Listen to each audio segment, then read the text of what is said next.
Welcome to Heroes of Cosplay Sanctuary Podcast. This is Scotty B. My next guest is one of the most accurate Black Widow cosplayers I've ever seen. Even though she may say this is just a hobby for her, her accuracy in any cosplay that she's done is second to none. A consummate professional, she's worked with many photographers over time, appearing at cons on panels nationally to help you get started in cosplay. She's given her time to charities, to acting, to helping others in so many ways, and seemingly never asks for anything in return. A true hero in every sense of the word. Please welcome CodenameCitadel. Hi, Renee. That's an extremely flattering introduction. So thank you very much. It's my absolute pleasure to be here.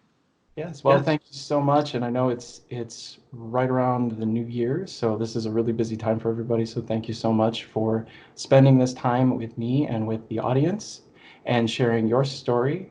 Of course, there's been a lot going on with you around the holiday, and I would like to talk a little bit about that.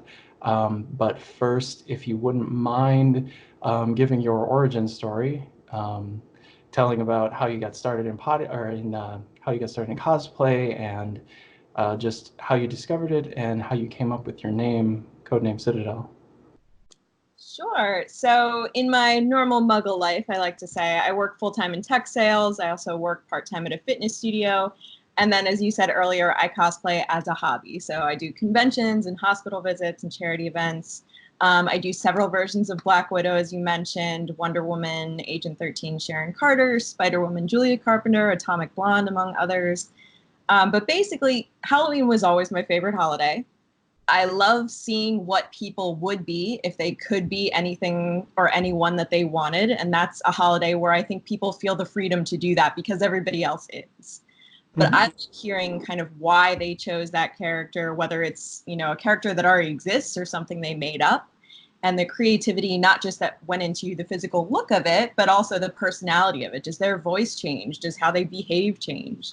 So for me, it's fun. I never feel stronger than I am in my Black Widow suit, especially at a convention or shoot. I feel like, we have the freedom and acceptance to kind of play around and climb stuff and hang from things and pretend to be like be a ninja or a ballerina, like when we were kids. To quote a friend of mine, you shouldn't have to grow out of something you love. And that's something that I always loved, was like playing make-believe, playing pretend. So kind of I would go to costume parties and events and conventions with friends in college. But then last year at New York Comic Con was really when I started to kind of find my community. And now they're just stuck with me.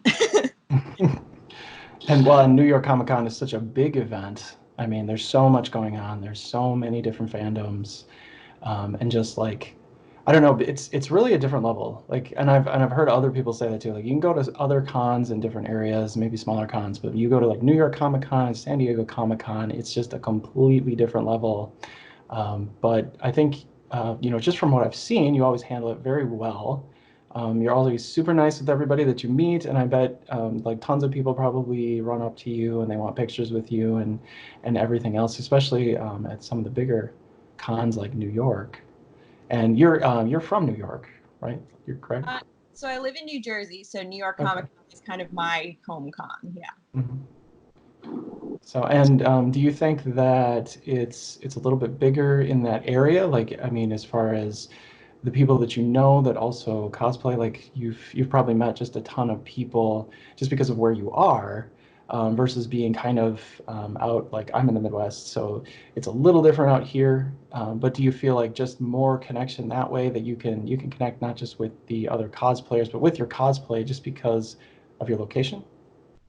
Yeah, I think New York City is a very central hub. I mean, we have 3 airports that'll get you to New York Comic Con pretty easily, and the Javits Center is pretty easy to get to, especially with all the public transportation in the city. So I think it's an easy one for a lot of people from a lot of different places to get to, which makes it kind of a big draw for some out-of-towners, but also, so many shows filmed here. So, we have a better chance of getting actors and directors and people to do panels or You know, big companies all have locations here, so they're more inclined to send people to a convention in New York rather than maybe send them to travel somewhere and ship all those toys and big banners. So we're really lucky that we have, you know, a good central location that can draw in a lot of people. Yeah, yeah, definitely. And speaking of your location and the holiday, you just recently were involved with the New York Police Department at the Children's Hospital. You did a holiday party. I think this was the seventh annual, and I'm not sure if this was a new one for you or if you've actually done this year after year. So this was my first time doing the holiday party. We did an event at St. Mary's over the summer. That was with a different group, but this was the first. I mean, this was the biggest one that I've seen there. The whole police department was there. They brought horses. They landed a helicopter. They had dogs, and they had all their own characters too. Like a lot of the police officers actually dressed up in costume along with those of us that were just kind of meager cosplayers attending. But it was really incredible. I mean, anytime that we can go and just, you know, maybe just provide a distraction for a few minutes or make a kid, you know, laugh and play. We've been looking at, you know, an IV bag all day or, you know, just hear medical stuff going on around them. If you can take them out of kind of that situation, even just for a minute, I mean, I think the present moment is all we have. So if you can give them play and fun and adventure and excitement in a moment, I mean, that's 100% worth it to me. It's the best gift that I got all season for sure, was giving back even that just a little bit. And you do so often too. I mean, it's one of the things that I've noticed just in following you is that you handle it all very well. You give back so much. And you know, I wasn't lying when I said a while ago that, you know, CodenameCitadel is a household name. Like we we regard you very well, and it really is kind of disheartening when you do get into some of these more just like discussions online with people who just they don't get it. I mean, it just seems it seems odd to me, like that, you know, someone who is so giving, who's clearly you look at every single post and it's all positivity, it's all giving back.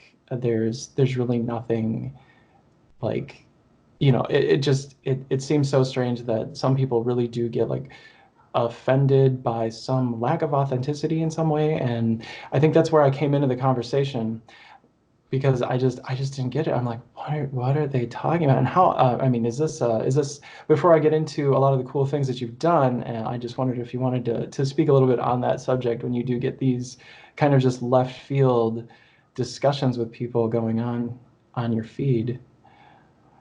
Yeah. I mean, I think you're talking about one situation in particular that happened pretty recently. But, you know, it's an opinion. I have my own. I understand everyone's not going to agree with it. But what I've never understood is people that will go out of their way to belittle or discourage someone from doing the same thing that they're doing. You know, yes, there are cosplay competitions, but not the community in general. You know, people who treat it like there's a hierarchy, or he's better than him, or she's not as accurate as her, or I don't like how he or she does this character that I care about. You know, every different comic artist and writer and actor and director has different ideas of who that one character is, looks like, what they talk like. It's art and it's subjective. That's what makes it so beautiful. And celebrating what we love about each other's work is what's going to keep this community thriving in a positive direction. You know, there's no throne for those who step on other people to prove that they're the best. And when it's just me, you know, if somebody comments on the page or DMs me something nasty or, you know, whatever, you don't have to like what I do. It's not going to stop me from doing it. You don't have that power. But in that particular situation, several cosplayers had reached out to me and said that that particular person has come after them, specifically about their wigs, and even discouraged others from cosplaying where they quit. Then it's not okay. You know, then you need to stop. So in that particular situation, as a spy, I went digging a little bit and realized not only does that person cosplay themselves, but they wear wigs as well. So instead of snapping back at him and saying like, well, I don't like what you do in your wig, I said, hey, I saw your cosplay. I love that character. Let's talk about it. I was polite. I was complimentary. At that point, they got scared and blocked me. So while I don't recommend arguing and, you know, even acknowledging haters, sometimes you have to kind of stand up for other people when you realize it's not just you. But also recognize that it's something that that person's going through. You know, we all have our own journeys and struggles and we make mistakes. But it's more about them and what's going on internally with them than you and your cosplay. You know, again, it's a hobby. There's no perfect way to do it. So I hope people that get comments like that aren't discouraged. And if it is a serial offender, please let me know, because I will step in and do whatever I can to help you out of that. Yes, this is supposed to be a positive community. We're supposed to support each other. And again, you know, the whole reason why I do the podcast isn't because of my own fame and fortune or whatever that might be. It's really to get the perspective and to talk to, you know, people like you, Renee, and to understand more. I mean, there's not, it just doesn't seem like there's a lot out there for the actuality of cosplay and what cosplayers do, what they experience, and what they can give, and like the whole why behind what they create. And you are a creator, you know, it's fantastic, like everything that you do. Actually, and this is a complete I don't know, a 90-degree turn or a left turn, you know. But if you are you working on anything right now that you'd like to share as far as your cosplays? Like, is there anything new coming up that you're looking forward to for 2020? Yeah, I mean, I think every cosplay that I already have is still a work in progress. You know, every time I wear it, and we're our own critics for sure. Like every time I put on a costume, even if somebody's like, that's the best version I've ever seen, I'm like, well, you know, I want to update this, and this isn't screen accurate, and I want to fix the wig. You know, I'm always kind of tweaking things as we go. That Black Widow costume that I wore last year at New York Comic Con, I've had it for years, and it's gone through so many iterations. And still is, for sure. But I think coming up this year, some new things, definitely more versions of Black Widow, surprise, surprise. Doing another version of Wonder Woman. And then there are some other characters that I'm kind of brainstorming around how I could pull it off, because I'm definitely not as skilled as, you know, some of the sewers and builders in the community. I'm more of what you would call like an Amazon cosplayer, where I like buy things online and just kind of piece them together. But yeah, I am excited about, you know, what I can learn and get better at, and yeah, we'll see. We'll see what I can pull off this year. We'll see. Yeah, well, and it'll be so much fun because you are so creative, and when you do put these things together and you work with the photography crews and the cinematographers, it really brings everything to life. A really good example of that was something that you did. You did a trailer for Agent 13. I think it released in September, and it was really good. And you worked with I'm probably going to say the name wrong, but Alex Valderrama and his crew on that project. Super cool. I don't know if you'd like to walk us through just the whole production and like what you did and how it felt. It'd be really interesting to hear about the whole process. Yeah, I'm loving that you're thinking it was like this professional videography shoot. It was actually, so I've worked with Alex before. He's fantastic. And we hadn't shot this character together yet. And he was like, you know what, like let's play around with some videos. So we did a lot of pictures that day as well, but he wanted to play around with, you know, kind of video. And I hadn't really done that before, so I was excited to see what came out of it. But we were in a parking lot at East Coast Comic Con. So there's hundreds of other people in there. We had to kind of move from one location to another as shots were being set up for other cosplayers with other photographers in the area. But I really think what made that video was my friend Michael happened to be there with his motorcycle. And Alex was like, that's a really cool bike. Do you mind if we use it? And I mean, I love Agent 13. I wish she got way more attention. I'm so excited that she's going to be in the Falcon and Winter Soldier show. Yes, that will be very cool. See a lot more of her, but I think from the source material I have from the comics and just who I think she is, that was my way of kind of paying homage to her, hopefully getting that character a little bit more attention. But it was just us really playing around in a garage with a motorcycle for maybe a couple of hours. So like every shot that you see every second, minimum 3 times, kind of walking back and forth doing the same thing. And when you're doing it, it feels very repetitive. It feels like, well, I don't know what this is going to be, or like why they're coming in at this angle. But that's why you have to trust the incredible artists that you work with. Like Alex is incredible. When he sent me that finished video with all his incredible editing and the music, I was shocked. Was the first reaction. And then I was like, let's do this for every character. When are you free? Take all my money. So excited. I love how this turned out. And yeah, hopefully it got a little bit more attention for our girl Sharon Carter, because I would love to see more of her on the big screen.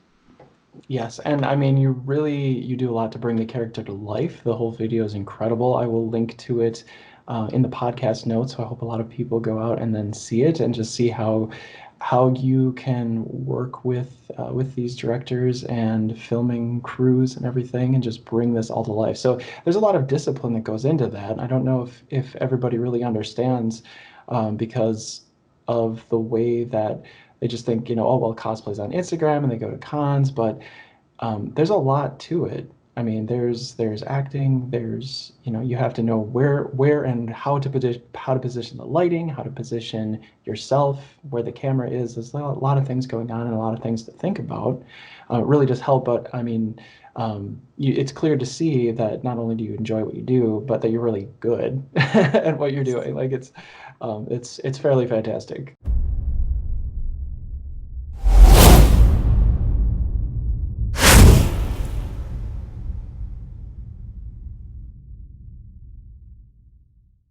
We're back.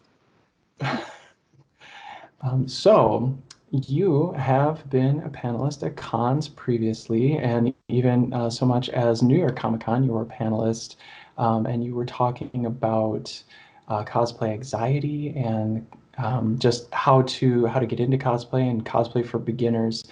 And it was actually I don't think it was the first one that you've been on a panel for. But I guess, would you like to just share some of your thoughts and just give us some of your insights on what cosplayers can do if they're on the fence about being involved in a con and dressing up, and like what you talk about in your panels? Yeah, sure. So being a panelist is a little bit nerve-wracking because, people are showing up because they want to know about whatever you're scheduled to talk about, and you're not going to know what the questions are until they ask them live in front of an entire. So sitting at that table with a microphone, you're kind of expected to have all the answers. This panel especially, Crash Course into Cosplay, I did feel like I had enough knowledge that it would be helpful to be there and kind of give my opinion. Because in my opinion, if you enjoy cosplaying, you were meant to do it. And that's pretty much the entire thing. Like, if it makes you happy, if you're not hurting anyone, please do it. There's no wrong way to do it. You can wear a t-shirt with a character on it. You can build an entire Iron Man suit out of foam and electric wire that has moving parts. You can commission a giant Hulk suit, or you could buy bits and pieces on Amazon and just kind of, staple things together. There's no wrong way to do it. It's all about celebrating your fandom and connecting with others who care about the same things you do. That's really it. If there's technical questions, absolutely, we are happy to point you in the direction of people that know how to sew. YouTube is an incredible place. I've learned so much about cosplaying, creating, and just kind of what goes into it, and trial and error type stuff. Normally, cosplayers are very giving in that if you ask them a question about how they made something, they will absolutely tell you. And if not, they'll at least tell you kind of, what materials they used, or maybe where they found kind of the instructions on how to build it. Sure. Yeah. And I think that's kind of been my experience too, is, that for the most part, it's a really giving community. If you have questions about things, just feel free to ask. Of course, you don't really want to like bother anybody with what you happen to be doing in your free time, but like, I guess for my own curiosity, what are some of the questions, like what are some of the really like far out there questions that you've been asked on a panel? Like, is there one that sticks out in your head? Like, what, like, wow, okay. I'm trying to think. I think people sometimes ask me, like, where did you get that costume? Like, thinking about Agent 13, because a lot of people don't cosplay her. And I was like, well, I made it, but the part of me making it was buying, like, a plain white suit and then just basically taking elastic and, like, wrapping around and safety pinning it. And I've been wearing that costume for almost a full year at this point, and some of it I still haven't sewn. It's just safety pinned together. And I think sometimes that shocks people, that it's not like a professionally made costume or I didn't sew it from scratch. I'm like, no, I looked at a picture online, I found the version of her I wanted to be, and then just took some material and kept kind of tinkering with it until I was like, yeah, that looks about right. It doesn't have to be perfect. You don't have to sew it from scratch. So I think, when people are first starting out, hopefully that's encouraging to hear, that it's like, yeah, you could wear a t-shirt with a character on it and that's cosplaying. If I care about that character, I might walk over to you and be like, hey, did you see the new movie? What do you think? Like, let's talk about this. Because you wearing that character signifies to me, whether it's a full costume or just a picture of them, that you care about that same thing I do. So I'm excited to talk to you about it. And that's really, for me, what it is at the end of the day, cosplaying. No, and that's awesome. Just being able to connect with people like that. And I think it is important, because I think a lot of times, the introversion of going to a con and kind of wanting to be there, but not wanting to be necessarily called out or, be the center of attention. That can be really, like, a really difficult thing to deal with, especially if you're in a costume and a lot of people are coming up to you. Was that something that you had to get used to when you started, or was that, are you more of just an outgoing person? You're like, yeah, I'm going to do this, and, like, the other parts are just like, whatever, like, no big deal. If people come up to me or whatever, that's fine. I'm going to do me, and, you know. I would love to say that's who I am, but in all fairness, I think, in college, when I was going to conventions or parties with friends, I was kind of coming in my own group. So I felt very safe. I felt like, even if the only people that talk to me are the people that I'm with, that was enough for me. But then when I moved to New York by myself, the first time I went to New York Comic Con years ago, in a Black Widow costume that I'd had, some not nice things happened. People were grabby in a way that I wasn't used to and didn't like and didn't know how to kind of voice and assert myself to say, hey, this isn't okay, and just, like, move on with my day. I became very introverted. I stopped cosplaying at conventions where I was going by myself because I didn't feel comfortable. And, I'd seen comments online of, like, oh, that's a garbage cosplay, and, like, why is she even bothering, things like that. And the internet's an incredible, scary place. I've had people threaten me on fake accounts and with awful and rude and sadistic things, going after people I've worked with and spreading, like, things like that, where it's just, why is that how you choose to spend your time? Right. Exactly. Yeah, and I used to try to talk it out with people, and then I tried ignoring it. And then my friend, when it got crazier online with people, my friend put me in touch with a lawyer who actually helped me put a plan in place for situations in the future. But again, I think last year at New York Comic Con, I had been reaching out to cosplayers ahead of the con that I saw doing hospital visits and charity events.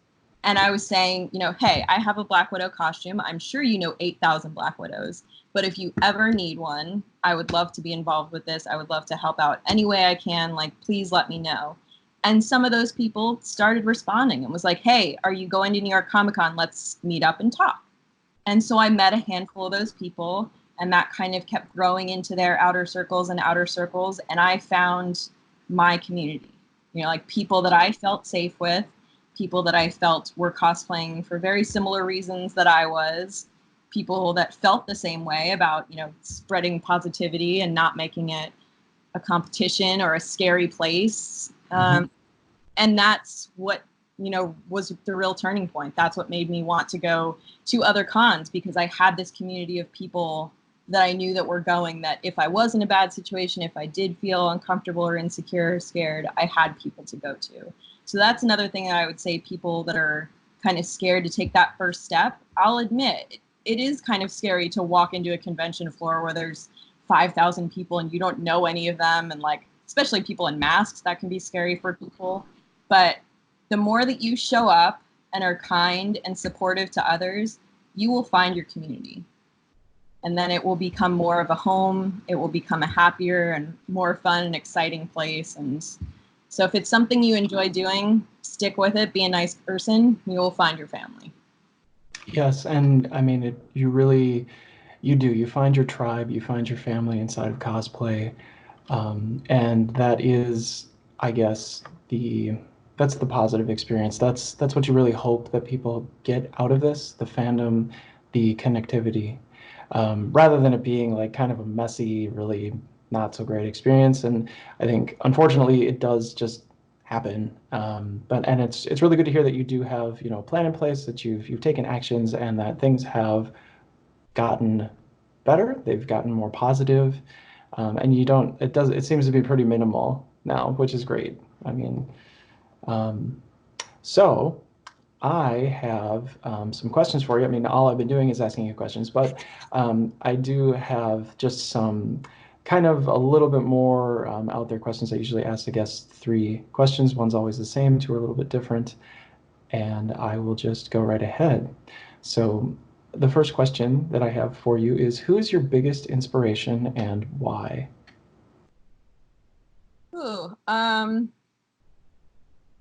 gonna say kids, because I've just recently done a couple hospital visits. And yesterday I went to see Avengers Endgame again at the Cradle of Aviation Museum, where there was a bunch of kids in costume. And I think seeing that movie where there are kids in Captain America costumes that stand up and scream Avengers Assemble, and just giving in to the fun of it, and the reasons that they care about those characters are because they're good people and protecting others and doing good things and sticking up for people and standing up against bullies.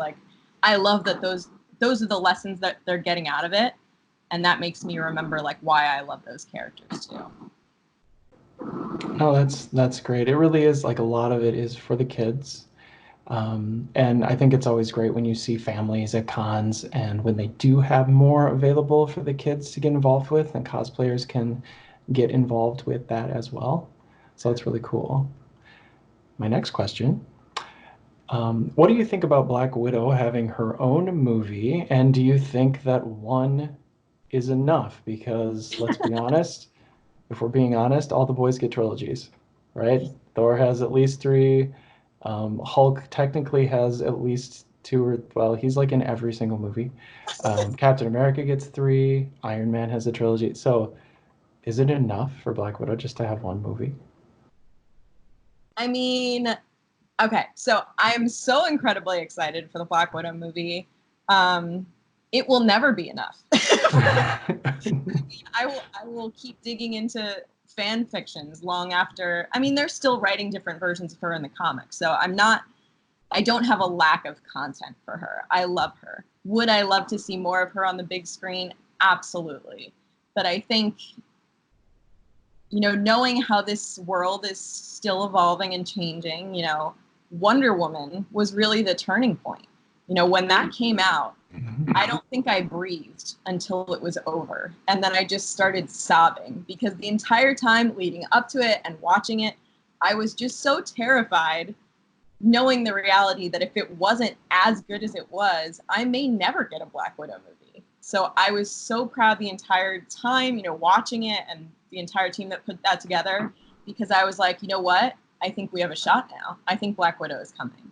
And sure enough, immediately those conversations started happening. And while I don't like what happened to her in Endgame, I do love that we saw so much more of her humanity. We know she's an assassin.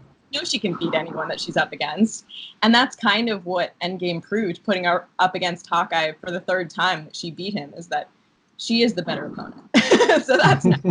But also that we saw, her feel rage and sadness and failure, but that she found a way. Some of the characters kind of went off in their own little world and dealt with it in maybe not so productive ways. But she really found a way to channel those feelings that led to a positive change. She's the one that kept the, team moving and looking for answers and a way to fix this problem. And at the end of the day, when she realized one of those steps had to be somebody giving their life, she was like, that's me.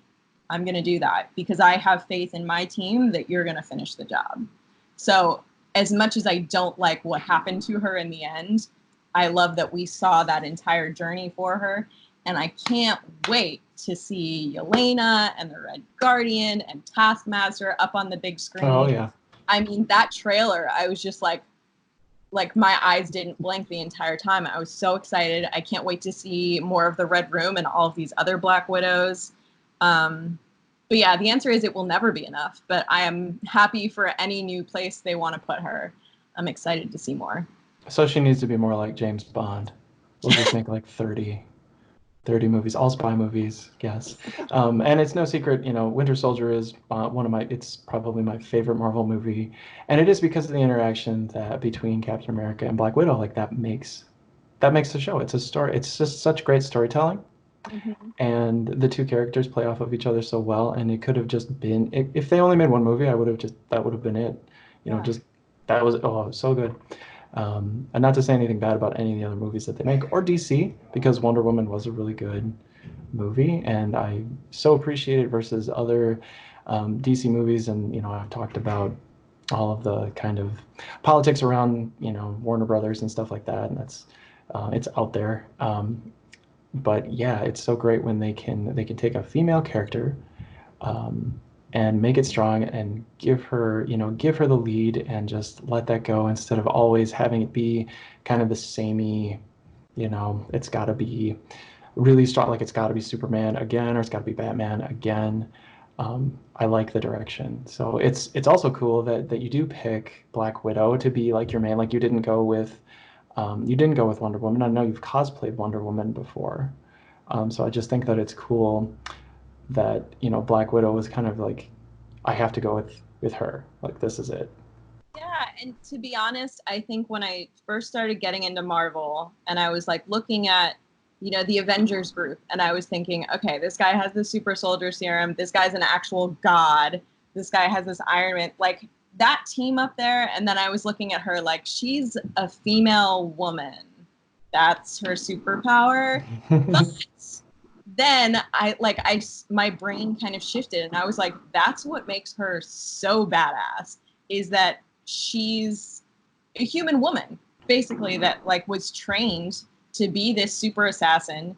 And a lot of the time she's saving the day, whether it's, her actual physical capabilities or her, kind of interrogation and negotiation, or, her ways of like manipulating them. Like those are all skills, whether we want to like put them up against, lightning and super soldier serum or not. Like those are really important skills that, she's hanging in there and she's getting just as much as they are. So I think that's when it really shifted for me, was realizing that, I'm mainly drawn to human female assassins, because then you kind of start to think it's physically possible. There's so much power and inspiration in regular humans who have learned how to fight for and defend others. You start to think, well, if I had that training and I was in that situation, maybe I could do that. Obviously, I can't.